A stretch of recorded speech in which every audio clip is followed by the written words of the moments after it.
You just loaded up TM Talk, the one pod to learn it all. I'm Professor Tommy. And I'm Professor Ashley.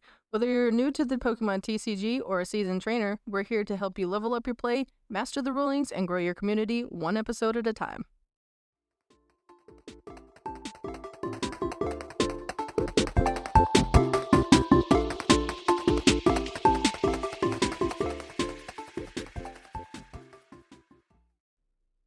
Hello, and welcome again to another episode of TM Talk. I am Tommy, joined once again by Ashley, and I think we have a great episode for you today. We're going to talk about a couple of different regionals that just started this past weekend, which is one in Europe, one in Latin America, and then we're also going to talk about Pittsburgh, the first North American regional that's going to be taking place this upcoming weekend. So we're going to talk about what we think is out there, and of course, we're not going to leave anybody out. We're going to talk about all 3 different games that go on. So we're going to talk about GO, we're going to talk about video game, and we're going to talk about TCG. But before we get into all that, I just want to give a shout out for a couple people who actually commented on our podcast on Spotify. So thank you very much for Heavenly Kira, Mythkiller8115, and Braddy B Jelly for commenting on our podcast, telling us how much they thought how much they enjoyed it, and that they're looking for more. So I appreciate that. And if you want to be shouted out on our next episode, definitely reach out to us. You can email us at tmltalkpodcast@gmail.com. You can find us on YouTube, Instagram, and X at TM Talk Podcast. And of course, you can always listen to us here on Spotify, Amazon Music, and YouTube Podcasts. So you can definitely find us wherever you would like to listen to us for. But before we get into the regionals, let's do our quick check-in. So Ashley, how you been doing so far? I've been doing pretty good. Besides a little bit of being in pain, I think I have a pinched nerve in my shoulder or neck or something, and so I've been in a lot of pain this past week and a half. Trying to push through it, but also trying not to push myself too much. So, but other than that, I've been doing pretty good. How about you? How have you been feeling? I've been doing good. I've always had pain, so I can feel you. As I get closer to 40, I feel my all my joints starting to not work the way they're supposed to. So, welcome to this stage of your life. But hopefully you get that figured out, and get that worked out for you. I really do. But we're doing pretty good. Dealt with a lot of conflict today, or maybe not conflict, but just logistical issues, trying to figure out some things with with our league.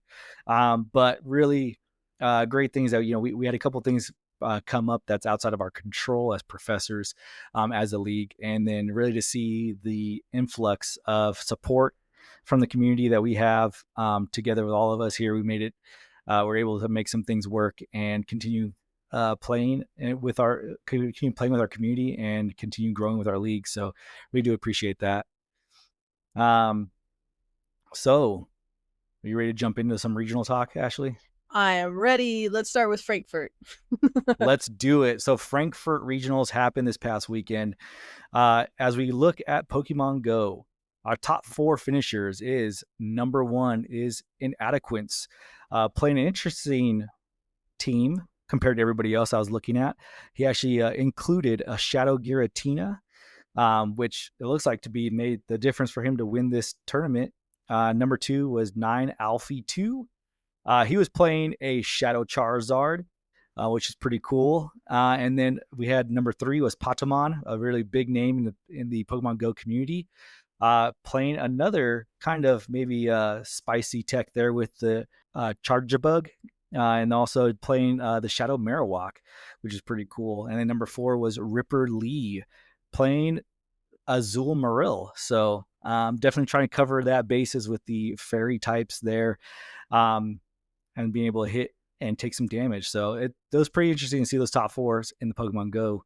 What about you, Ashley? I know you covered, or you're checking out some video game finals. Before I jump into that, I just want to say I was looking at Inadequates' team, and as somebody who started with Squirtle in Red and Blue, seeing him have Blastoise on his team is super cool to see. That's what I love about like Pokemon Go and VGC is that in the TCG, we see a lot more of the same decks all the time, and you see the same Pokemon in Go and VGC. But sometimes the Pokemon that don't get the spotlight in TCG, you can get the spotlight in Go and VGC, and I love seeing that. So before I jump into that, I just wanted to point that out that I love that. Yeah, that is awesome. Because I mean, if you look at the top four here, we had a Blastoise, we had a Charizard, we were missing the Venusaur. So our Pokemon Go We could have had players, the top three. Pokemon Go players out there, make Venusaur work, man. Let's put it in there. Let's see him. Let's see him get the recognition he deserves, right? So yeah, I think that is pretty cool. I haven't really followed Pokemon Go too much, but I want to definitely jump into it this season to learn a little bit more about it. I want to become a judge in it and bring it to our league. So yeah, I totally agree with you, actually. I like that a lot. That it's kind of like, at least maybe because I'm new jumping into it, but seeing a lot of Pokemon that we don't see on the TCG side getting their spotlight here, which is really cool. So if you're a Pokemon Go player, definitely take that in stride, that you can definitely play your favorite Pokemon into your team and do well. So it's pretty cool. All right, now we're gonna jump into the VGC side. So in first place we have Emmanuel Brigante. In second place we have Victor Medina. In third place we have Shohei Kimura, and in fourth place we have David Carrier. I know I probably saying that wrong, so I apologize if I do, because I believe he was from Italy, maybe. So I know I'm probably saying that wrong, so I apologize for that. So anyway, in the finals, this was actually a really cool match to see. Emmanuel did a 2-0 sweep. Super cool. But it was a battle between Snow and Rain, with the Alolan Ninetales bringing out the snow and then the Pelipper bringing out the rain. They were fighting back and forth to keep the weather on their side. Emmanuel was able to use the Blood Moon to knock out the Basculegion, and then Victor's Pelipper takes control of the weather and is down 2 Pokemon, while Emmanuel had 3 left. Emmanuel protects the Ursaluna and gets the Icy Wind from Ninetales for the knockout on Goldango, leaving Victor with only Pelipper left on the field. Pelipper able to get the Tailwind set up, but Victor sees no outs, concedes, and Emmanuel becomes the Frankfurt VG Masters champion. So that was a super cool match to watch. I always love seeing the VG side. The very first time that I actually watched it in person was at NAIC not this past season, but the season before. Mm-hmm. And Pelipper happened to be in the finals, and the crowd went wild when that set up. So I always love watching the VG side of Pokemon. Yeah, that's super cool, and I do appreciate with like the VG side. I always feel like it's more true to the Pokemon that we're used to, right? Of course, because that's where it started, right? Was a video game and things like that. But to kind of have those different nuances of the battle, right? Like not only like understanding the weather, but also what your Pokemon are holding as far as items, knowing what your attacks should do, and be able to try to get like a double knockout to like really leave Victor there seeing no outs, with his only Soul Pelipper out there. So that's pretty cool. I like that a lot about the VG format. So let's jump into TCG. So TCG, maybe no surprise to anybody here, but Gardevoir actually took first at Frankfurt. It was Rune Heremans, and I'm sorry once again if I mispronounced that as a German name, but he did win with Gardevoir. Was second coming in as Tord Redcliffe. Maybe you've heard of him. But he came in with Dragapult Dusknoir. And then rounding out the top 4, which is funny to me, is this Dragapult Blaziken EX. So it's kind of dropping the Charizard, if you think of that, and putting in the Blaziken instead. That way you don't have the weakness against the grass. So, the Teal Mask Ogerpons and also like any of the grass decks that we have out there now. So like Galvantula, which is a big one that Joltik box plays. Those grass weaknesses that Charizard gets because of its dark type. Bringing out Blaziken instead to kind of negate that. And really, you're not seeing a lot of water types out here too much, except for the Wellspring Mask Ogerpon. So I think it's a pretty interesting play there and pretty smart play too. Anything else sticks out to you, Ashley, on this top 16 list? I do want to point out that in 11th place, there was a Greninja deck, which is super cool to see. I always love seeing something that's not completely meta jumping up and making the top 16 because it just shows that sometimes if you put in the work and you predict what the meta is going to be, you can kind of counter that with something else. And I think that's probably how they did it.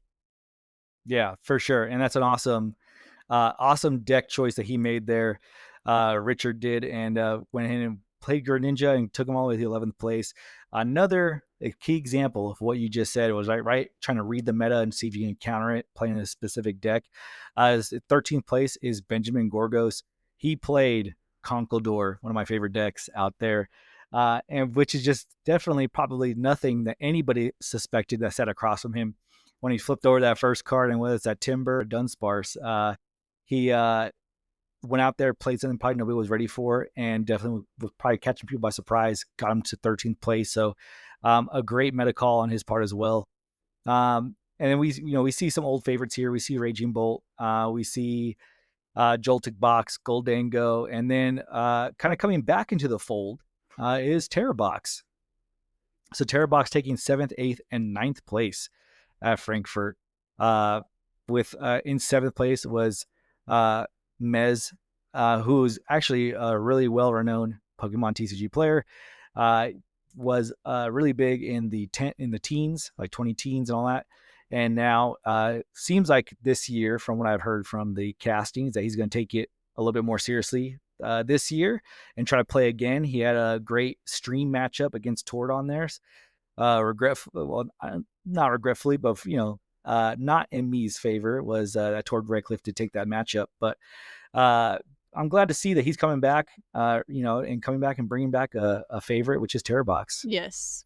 That's something that we haven't seen like a ton of. Like we saw it spike up a little bit and then it kind of drop off for a while. And now we've just recently been able to see like a bigger spike of Terrabox. And I think it's a pretty good meta call because it does do well against certain decks. Yeah, for sure. And I think we'll talk about this a little bit when we talk about the Pittsburgh Regional, but I think what Terrabox is doing right now is taking advantage that nobody is playing Shaman. With Terrabox, for those of you that don't know, plays Wellspring Mask Ogerpon, which was a big attack early when we lost Manaphy in rotation last year. The reason why is because a big is Torrential Pump. Actually does 100 damage to your active, 120 to your bench, and then it gets to shuffle up 3 energy cards from the Pokemon back into its deck. So that was definitely a big swing against all these stage 2 techs that are out there. It's like Charizard, Dragapult, even now currently Marnie's Grimmsnarl, where it could take 2 prize cards easy enough and really disrupt your board because of those 2 knockouts that you weren't expecting. So I think it's a quick deck, it's fast, and it plays a lot of counters to a lot of the meta that's out there. So I'll be interested to see how well it does in Pittsburgh, and also if maybe because of the success it's having, if people are going to start playing Shaman a little bit more in their deck. So we'll talk about that a little bit more as we go to Pittsburgh, but that's a little treat for you there. So anything else you wanted to cover, Ashley, about Frankfurt? I think we pretty much covered it all. I just wanted to point out that if you look at just the top 16, the top deck in first place is Gardevoir, and then the 16th is Gardevoir. So it's kind of smushing everybody else in a sandwich. That's right. Yeah, it's a Gardy sandwich. And we have in 10th place, we have another Gardevoir. So, we have a little extra Gardevoir in there. Maybe it's a double decker. Who knows? Right. But it's pretty cool. So, I mean, you can see a lot of innovation, but we did have a lot of old faithfuls that are in here topping the TCG area. So let's go into Monterrey. Monterrey for Pokemon GO, Monterrey's regionals, who LND's Rargif. All right, so I'm reading usernames here, so I'm sorry if I didn't pronounce your username correctly, but that's who took first in Pokemon GO. And he was playing really like his team, along with the top 4, are almost very similar, except for a couple Pokemon here and there, and that could have been the difference for him. 'Cause because he is the only one that I can see from the top 4 playing the Scizor, the Shadow Scizor. So, and Lantern as well. So those two Pokemon maybe made the difference for him. Where we have second, we have Spartan L17. Playing Dedenne here is the major difference that I see. Number 3, Marto Galdi. He came in playing Fortress. Pretty cool tank probably in there for his team. And number 4 was Richie 1409, playing Clodsire as their tank, which is a cool little tech that got in there. So between the two regionals, I kind of did a little kind of chart. Between two regionals, Galarian Corsola is kind of like the biggest meta staple I've seen. There's 6 Galarian Corsolas throughout the top 4 teams of both regionals, which is an insane number, you know. So I mean, that shows you right there. If you're looking to get into Pokemon Go and you're wondering who you put on your team, Galarian Corsola apparently you cannot go wrong with, right? Scizor as well was in 4 of the top 4 of those top 4 teams from both regionals. And then there's a little bit of differences here. So there was a fairy staple in each of the top 4 decks from each of both regions.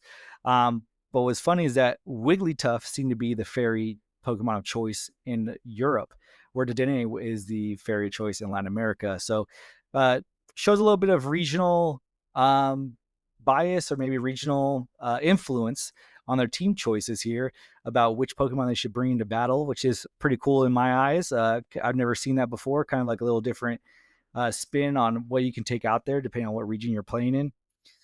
So that's pretty neat. And then, of course, Gastrodon thrived in EU and Cradily in Latin America. So, and another thing, too, is that on these teams, I saw a lot of team-ups of Cradily and Galarian Corsola. It seems like you played Galarian Corsola, it's only natural to play Cradily as well on your team. So interested to see on that. I mean, hey, if you have a little bit more insider cover or insider information on Pokemon Go, and you want to let us know exactly why that is, please reach out to us at tmtalkpodcast@gmail.com or reach us on our social media and drop us a hint. Tell us why that's a great pairing between the two. So it did seem like there's a lot of staples here in Pokemon Go for each of the teams in the both regions. However, with inclusions that a lot of players made, like Charjabug and Clodsire, there's still that innovation that's happening out there with Pokemon Go. There's still those spicy picks that people can put in there to help them reach that high level of success during these regions. So I found that really interesting to see as we close up Pokemon Go. Any closing thoughts on Pokemon Go for you, Ashley, here for Monterrey? Just wanted to point out that Clodsire, it's kind of just more of a memory. About a year ago, I went and I did one Pokemon Go event. I had never played like competitive Pokemon Go ever, and I was in town while they had a free challenge, and I was like, hey, you know what? Why don't I just go to it and see how it is? And my opponent played the Clodsire, and let me tell you, that was a good Pokemon. It was able to take some hits, and it sweeped my entire team.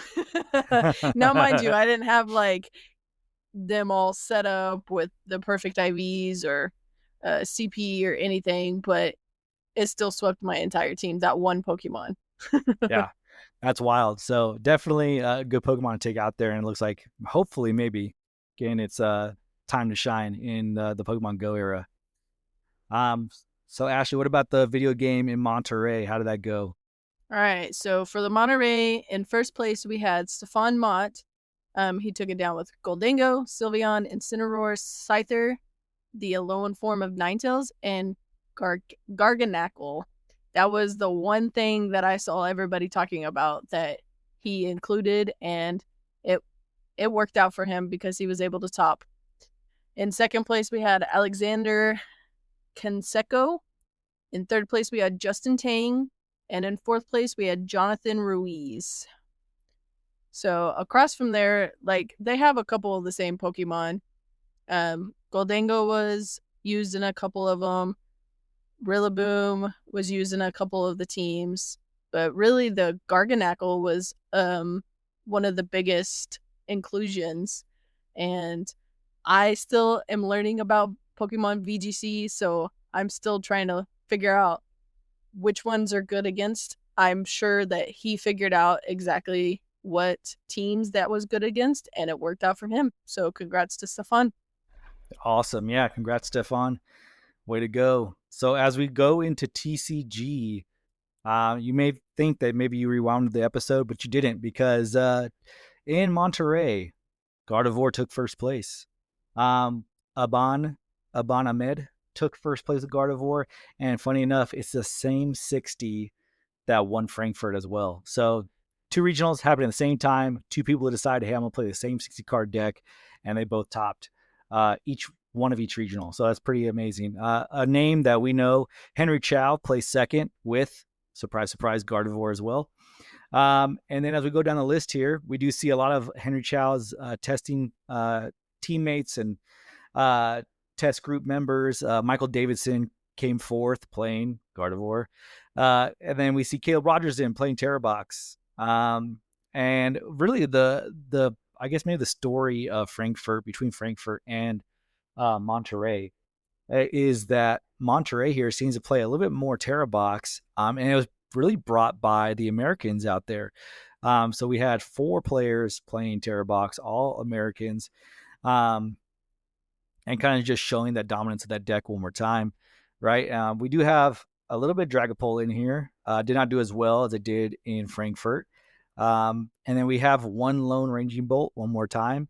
And we have, once again, a Gardevoir sandwich, with the 16th place also being another Gardevoir deck. So what stands out to you mostly from the TCG side, Ashley, in Monterey?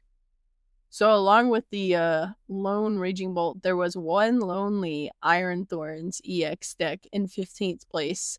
So I feel like with all of the Terrabox and the Gardevoir and the Dragapult, maybe not so much the Dragapult, unless you're talking about like the Dragapult Charizard one, but I feel like that was probably a decent, pretty good meta call, because Iron Thorns, when they're in the active spot, it shuts off the abilities for rule box Pokemon.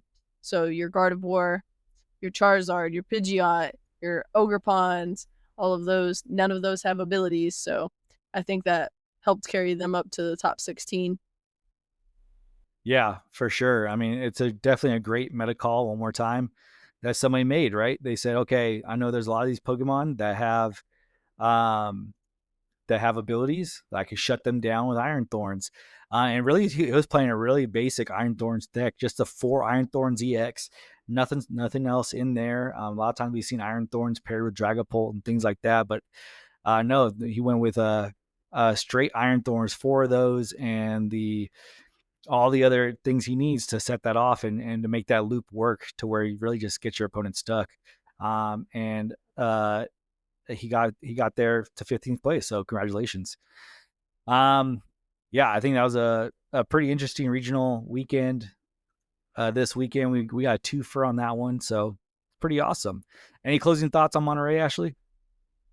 Congrats to all the Gardevoir players. I think it was really crazy though that the same 60 won both regionals on different parts of the world. Yeah. So it just goes to show that when you pick up the same 60, sometimes they can have pretty good results. Yeah. So, I mean, we could take a look at it real quick here.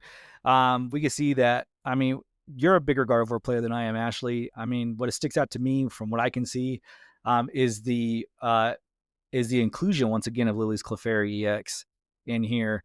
And then dropping down to 3 Monkey Dories, where usually I've seen recently people playing 4. So as we look at this list, anything sticks out to you as anything special or anything that's a little bit out of the ordinary? I think the biggest thing is just that they knocked it down to 3 Monkey Dories as well as 3 Darkness Energies, because like you said, a lot of the decks have been playing 4 Monkey Dory and 4 Darkness Energies recently, but cutting that down and also putting in an inclusion of more Ultra Balls. So I feel like they went for more of a turbo Gardevoir, because you can use the Ultra Ball to discard your energies. You can use your 4 Earthen Vessels, and it also includes 2 rare candies as well. So you can also use it has the 2 evolutions, so you can either TM evolution or you can use your rare candies. But if you're using your rare candies and accelerating your psychic energies with your Earthen Vessel or Ultra Ball to the discard, you can hit pretty hard and pretty fast. Yeah, it's pretty cool. And they of course included Secret Box in here, which I think is the ace spec of choice for Gardevoir too. So definitely help you get to either way you want to go, right? So if you get this turn 1, awesome. I can get myself the Evo. I can get myself an Earthen Vessel, give me the energy to be able to go ahead and pull off the Evo play. If I get it later in the game and I really need that Gardevoir, hey, that Secret Box can help me get that rare candy to be able to get that combo off. So yeah, I think we're seeing a more of a conventional Gardevoir list, right? Because there was like the slow Gardevoir where it played no rare candies. It was like a 4/4 line of Routes and Krillia, all that kind of stuff. And then we had a Turbo Guardy, which was like 4 rare candies and all this kind of stuff and everything else in between. And so it seemed like this list here kind of blended them both together. Nothing really too crazy or shiny or flashy. There's no TM Turbo Energize in here to kind of power up your Monkey Dories right away or something like that. And I do like the inclusion of Lily's Clefairy back into this deck. I think it's a great kind of. Gardevoir already had a kind of a leg up in the Dragapult matchup, but Lily's Clefairy also helps it kind of lock in on the Raging Bolt matchup as well. So that's pretty cool. And another thing that I see too is they're playing 3 Bravery Charms. So those can go good with either the Screen Tail to hit for big knockouts, your Lily's Clefairy to keep it from getting knocked out from, like, let's say a Grimmsnarl, or a Dragapult, and even the Mew. I mean, it could really be included on a lot of those. And you could also, it goes good. I don't know if other players are doing this, but what I've been doing recently is against the Dragapult Dusknoir. Sometimes if they try to wipe out all my routes, I've been including a Bravery Charm on my routes just to save it. Yeah. Because if I can't get very many out very quick, that's been saving me. So maybe they've been doing it. I haven't been able to see how they actually played it this weekend, but the 3 Bravery Charms is pretty good too. Yeah, awesome point on that one. So, of course, if you want to check out these lists, definitely feel free to go to limitlesstcg.com. There you can find all the tournaments that have happened. You can look at all the regionals like Monterrey and Frankfurt, and you can go ahead and start looking at some lists that are out there and trying those out on TCG Live if you'd like to, or even, hey, collect them all into your cart and go buy them on TCG Player if you need the cards. But yeah, so I mean, great weekend this was overall with these 2 regionals. So let's talk about this upcoming weekend. This upcoming weekend, we have our first North American regional, which is Pittsburgh. So, as we look at this, we're going to go through all 3 games once again. But now we're going to try to be a little bit of a psychic, a little bit of predictor, right? And see if a little Nostradamus action going on here. So what do we expect to see coming up in Pittsburgh? So let's start with TCG, right? With TCG currently, with the online meta share that we're showing, that's kind of like where I go.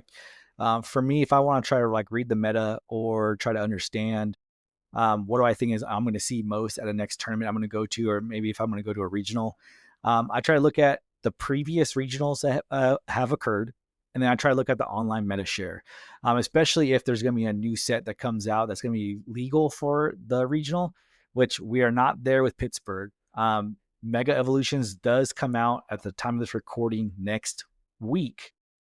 So therefore, it is not going to be, it's not out and it's not legal for Pittsburgh. So they're still playing in the Worlds format, which is black and white. And once you get on that online meta share, I see a lot of almost 10% of the meta share is Dragapult Dusknoir with a 51% win rate. And then we go down for the top 4 is going to be Goldango, Gardevoir, and then Raging Bolt Ogerpon. Really just a lot of those ones that we've expected to see, right? Those are the old faithfuls that are out there for TCG. So I would not be surprised if any one of these can go out there and top again. Now, with seeing Frankfurt and Monterrey, how dominant Gardevoir was, winning both regionals and also being sprinkled all throughout the top 16. I would not be surprised either one, if people start teching specifically and hard for Gardevoir, which they should be already if they're not. But not only that, probably an increase in Grimmsnarl Frostlass. That and also possibly a bigger tick in Charizard as well.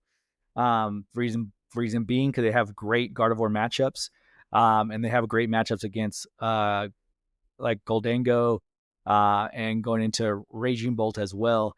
Dragapult and Dragapult Dusknoir for both of those decks is a little iffy. I think Charizard maybe has the worst out of the two, from Frostlass and Charizard into Dragapult. I think Charizard maybe has a little bit harder time, where Grimmsnarl does have that spread damage attack, so it's kind of fighting fire with fire against Dragapult. No pun intended. I'm talking about Charizard as well, but that's kind of my thoughts. So, I mean, I think Gardevoir once again is a safe bet to say that it's going to be out there and be dominant. So I wouldn't be surprised seeing any of these decks out there doing really well. What about you, Ashley? Honestly, I agree with that. I feel like with Gardevoir completely dominating a lot of the recent regionals, worlds, NAIC, all of the past big events, I feel like we're going to see an uptick of Grimmsnarl and Charizard. You know, for a while, Charizard kind of fell off and we didn't really see a whole lot of play. But now it's starting to see some movement going back up, especially the Charizard Pidgeot variant. Mm-hmm.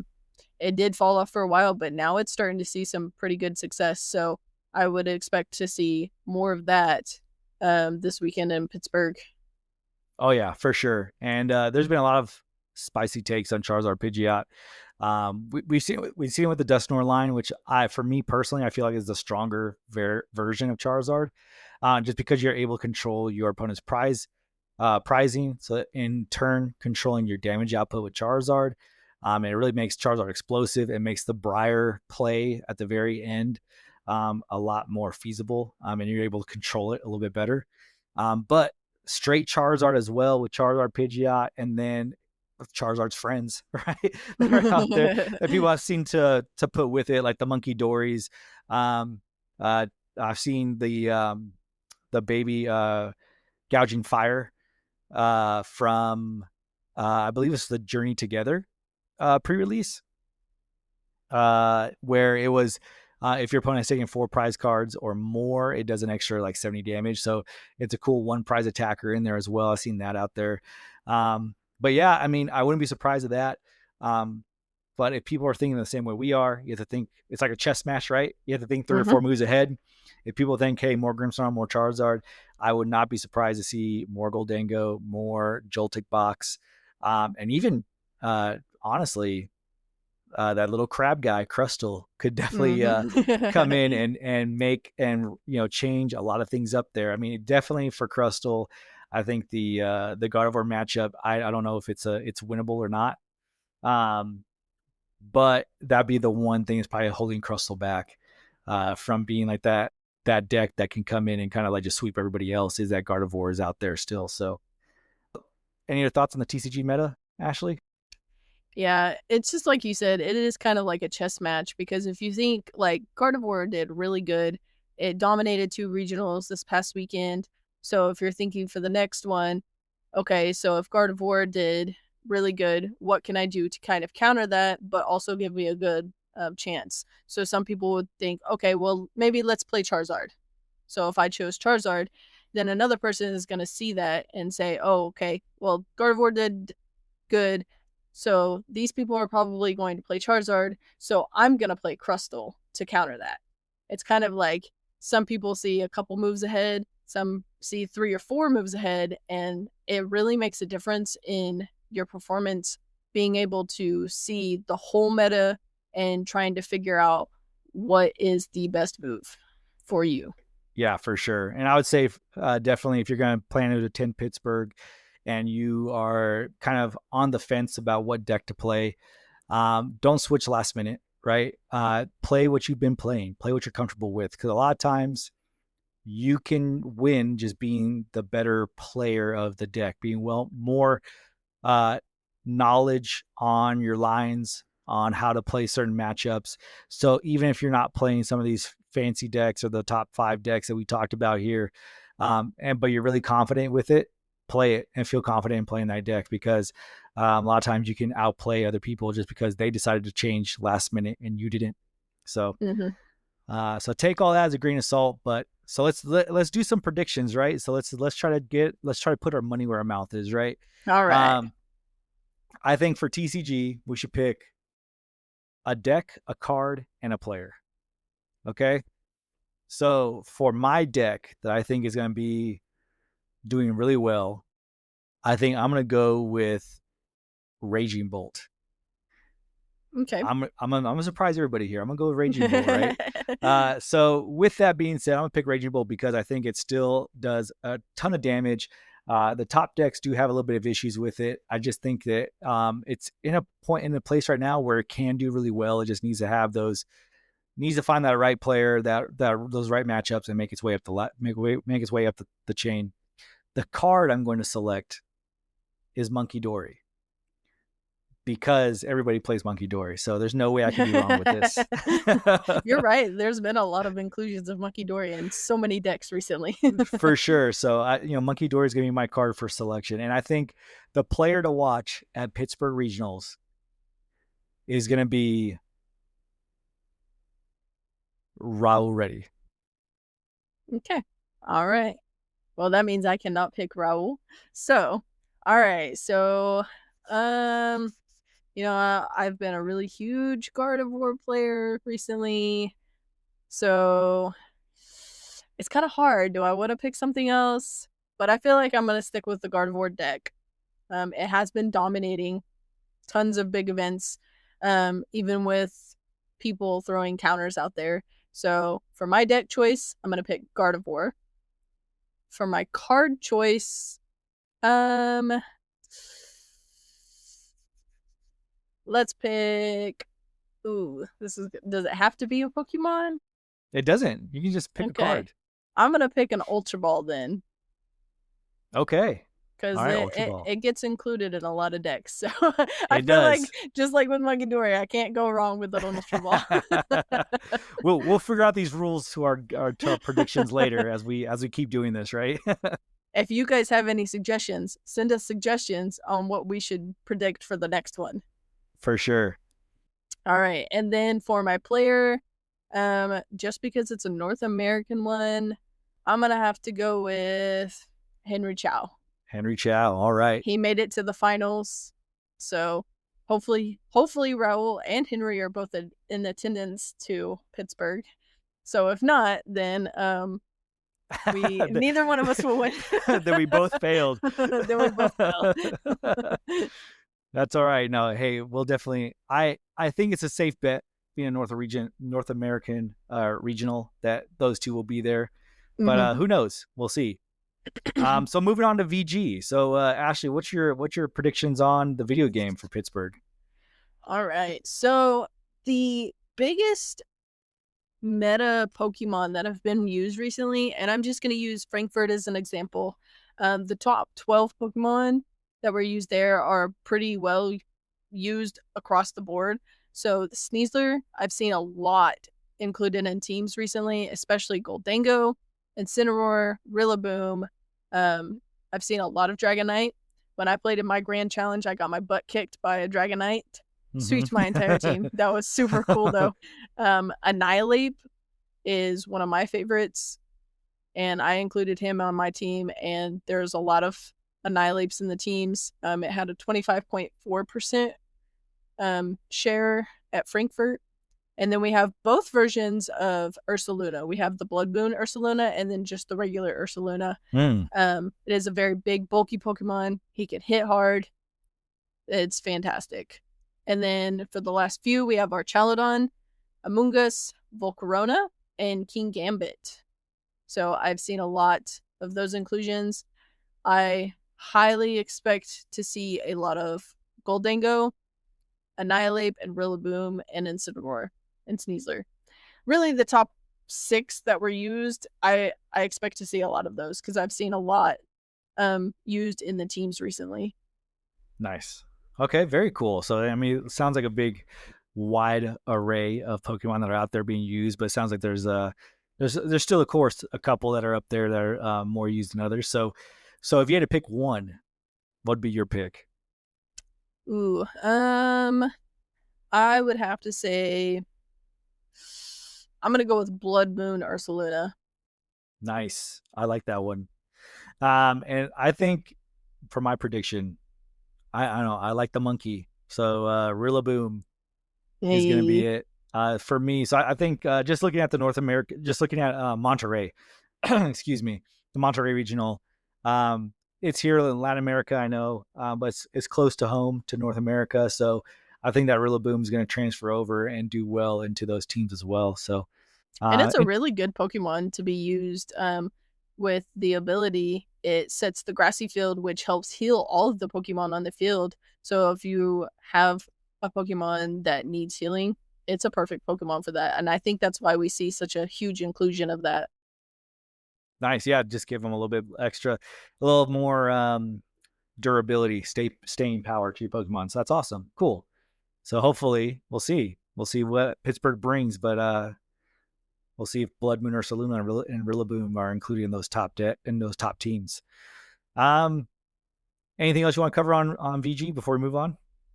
I think we can move on to Pokemon Go. All right, let's look at Pokemon Go. So, looking at both the regionals that just happened, which was Frankfurt and Monterrey, as I'd mentioned earlier too, that Galarian Corsola is definitely was top of all the teams. Sorry, I'm a TCG brain, but of all the teams in Pokemon Go, that Galarian Corsola had the highest percentage of the meta share. Pretty much 70% in Frankfurt and 80% in Monterrey. Um, so not surprising as well in Monterey. Cradley had 75% as well, and Dedenne. So just talking about earlier how Monterey kind of valued Dedenne more than Wigglytuff out there than Frankfurt did, and also that Cradley was with Galarian Corsola. But looking at Frankfurt as well, there's a lot of inclusion of shadow Pokemon, especially the Shadow Marowak, Shadow Sizor.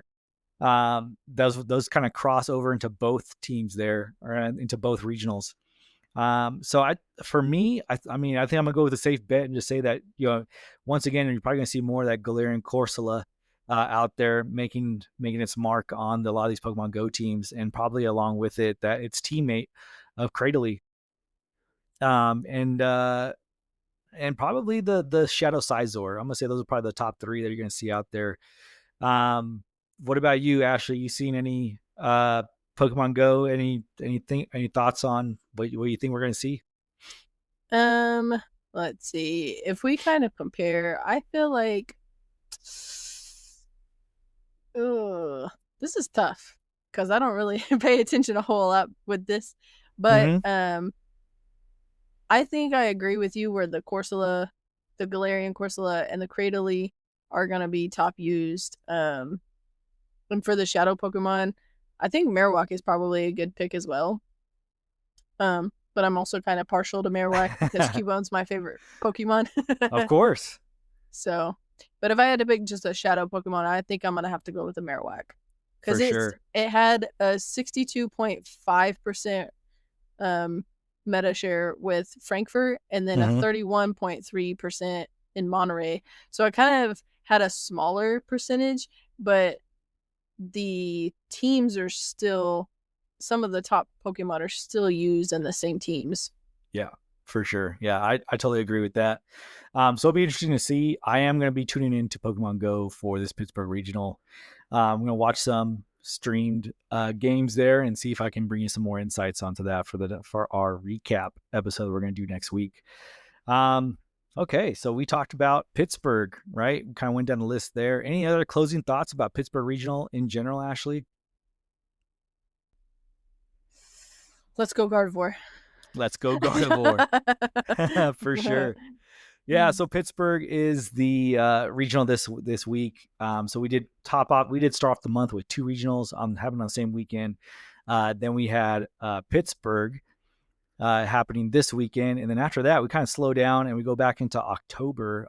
There we have 3 regionals happening in October, which is going to be Milwaukee, and then we go down into Belo Horizonte, and then Lily has its Pokemon Regional Championship at the end of October on the 25th and 26th. So a lot of great regionals coming up here in the following months, and we're just kicking off the season. So there's gonna be plenty more to be announced, plenty more that's gonna be happening. So I'm really can't wait to start seeing more regionals happen and seeing how these metas evolve as we go through this 2026 season.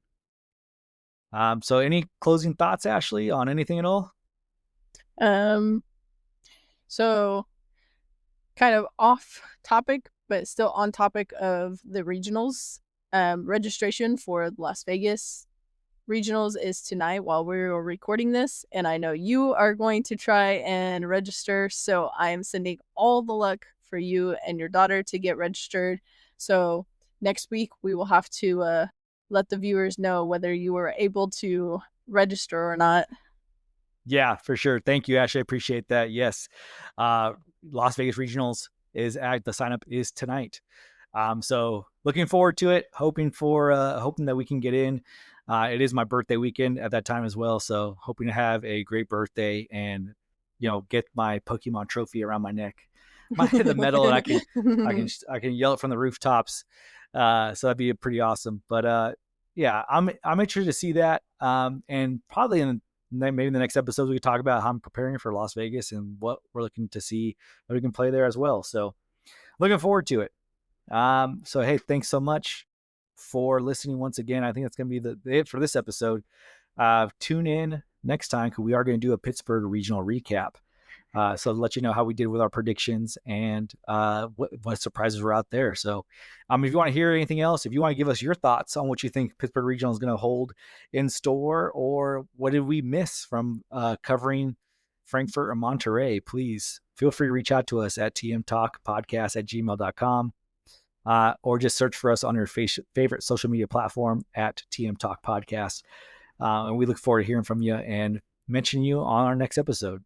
So for that, I'm Professor Tommy. I'm Professor Ashley.